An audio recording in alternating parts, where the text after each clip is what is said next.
ആസനമായിരിക്കും.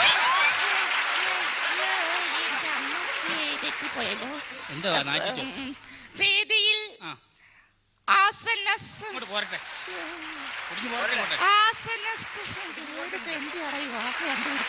വേദിയിൽ ആസനസ്ഥനായിരിക്കുന്ന നമ്മുടെ ബഹുമാനപ്പെട്ട മന്ത്രി, മറ്റ് വിശിഷ്ടാവശിഷ്ടങ്ങൾ.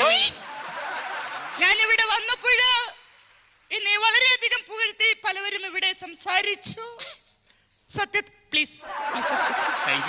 സത്യത്തിൽ ഞാൻ ഒരു കാര്യം നിങ്ങളോട് പറഞ്ഞുകൊള്ളട്ടെ. ഇദ്ദേഹം പറഞ്ഞതുപോലെ ഞാൻ വനിതകളുടെ മാത്രം മെമ്പർ അല്ല, ഞാൻ പുരുഷന്മാരുടെ കൂടി മെമ്പറാണ്. ബഹുമാനപ്പെട്ട മന്ത്രിയുടെ സാന്നിധ്യത്തിൽ എനിക്ക് അദ്ദേഹത്തോട് ഒരു പരാതി ബോധിപ്പിക്കുവാനുണ്ട്. കാരണം നമ്മൾ ദിവസവും രാവിലെ ടിവിയിൽ കണ്ടുകൊണ്ടിരിക്കുന്ന സുപ്രഭാതം പരിപാടി പല സ്ത്രീകളുടെയും തിരക്ക് കാരണം അത് പലർക്കും കാലത്ത് കാണാൻ സാധിക്കാറില്ല.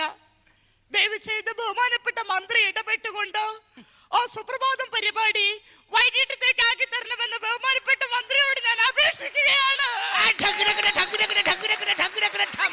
ഇനി എനിക്ക് ബഹുമാനപ്പെട്ട മന്ത്രിയോട് പറയാനുള്ളത് ഇന്ന് സമൂഹത്തിൽ സ്ത്രീകൾക്ക് നേരെ നടക്കുന്ന പീഡനങ്ങളെ കുറിച്ചാണ്. ഞാൻ ചുരുക്കി പറയാം. ഒരു സ്ത്രീക്ക് ഇന്ന് സ്വസ്ഥമായിട്ടൊരു ബസ്സിൽ യാത്ര ചെയ്യാൻ നിവൃത്തിയില്ല. കാരണം ചില പൂവാളന്മാരുടെ കരാള ഹസ്തങ്ങൾ ആ ബസ്സിൽ വെച്ച് ആ സ്ത്രീയെ പീഡിപ്പിക്കുന്നു. മേലാൽ ഒരു സ്ത്രീക്കും ഇതുപോലുള്ള അനുഭവങ്ങൾ ഉണ്ടാവരുത്.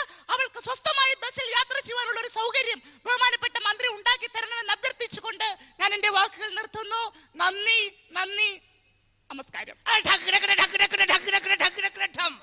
ബഹുമാനപ്പെട്ടവരെ, ഇതാ നിങ്ങളോട് രണ്ട് വാക്ക് സംസാരിക്കുവാനായിട്ട് മറുപടി പ്രസംഗത്തിനായിട്ട് നമ്മുടെ ബഹുമാനപ്പെട്ട മന്ത്രിയെ വേദിയിലേക്ക് ക്ഷണിക്കുകയാണ്.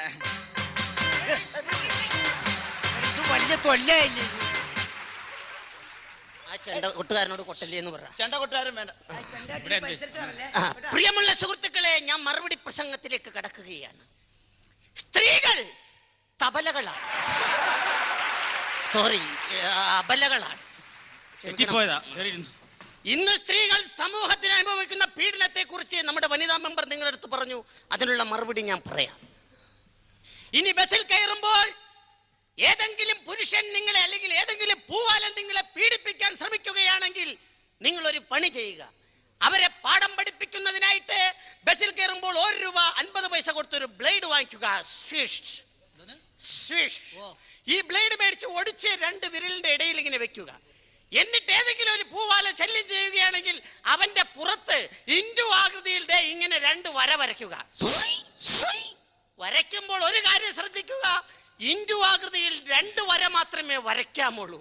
അല്ലാതെ വരയ്ക്കുമ്പോ ഇതുപോലെ കരകുരകുരാന്ന് പറഞ്ഞ് വരച്ചേക്കരുത് കേട്ടോ.